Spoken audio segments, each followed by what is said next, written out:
Another day, another gym na naman tayo mga doy.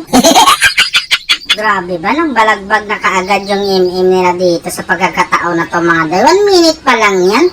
Tapos hindi ko lubos akalain yung Saber pumunta pa talaga dito. Tapos ni-retrieve pa talaga niya. Ay grabe ka naman.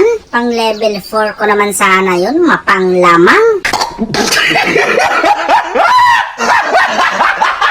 At dahil nag-invade yung mga kampi ko doon sa blow buff ng Saber, ay agad-agad na rin talaga akong pumunta mga doy. Kasi suportahan ko yung mga plano ng mga kakampi ko dito. Bas hindi ay kaloyan ta.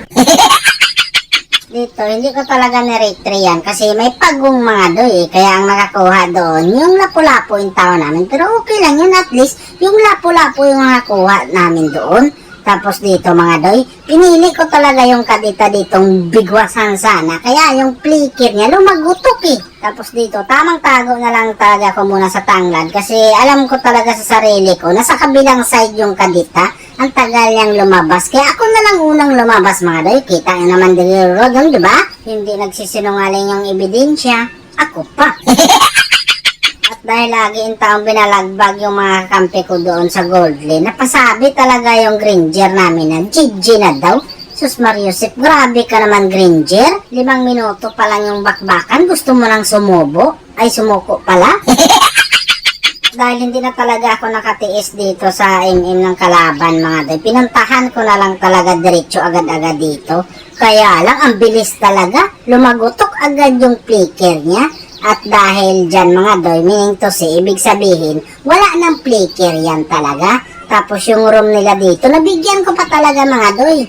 At dito, ang tamang ginawa ko na lang talaga, tamang-tamang tago na lang ako sa tanglad. Kasi wala nang nganing flicker yan. Pero sobrang taas talaga ng kumpiyansya niya. Akalain mo, wala nang flicker siya, pero maisugin pa rin talaga ang resulta. Nadaot tuloy. Galingan tsamba mo, malakas eh.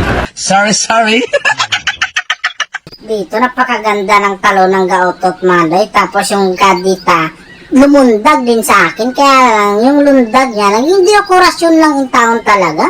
Tapos yung aldog dito, ako pa talaga yung pinili niyang tarakan. Sus Mariusip ka naman, dog. Hindi ka ba naawa sa sarili mo? Dalagan ka, baka magpandol ka dyan. Please lang, hinahinay lang. Nakita ko sa minimap yung aldog dito. Kaya agad-agad kong pinuntahan. Kaso nag-backyard man. Tapos yung Saber nila dito, nag-ultimate. Anong klaseng ultimate yung Saber? Dekorasyon? Maawa ka naman, Saber. Dahil mababasag ng minions dito yung tore namin sa mga baba mga doy. Pinuntahan ko na agad para mapigilan ko. Kaso nandun pala yung taon yung MM nila. Sus Mariusip ka naman yung taon ni MM. Tapos gusto pa talaga yung taon niyang umuwi. Ito, ihatid na lang kita para hindi ka na mahirapan pa. Mangayo kang pasalamat sa akin kasi hindi ka na naglisod. Tuwang-tuwa yung taon yung Granger namin dito kasi nararamdaman niyang panalo na kami. Pero kanina, GG na daw. Balingbing. Kaya dito, narinig ko na naman yung victory.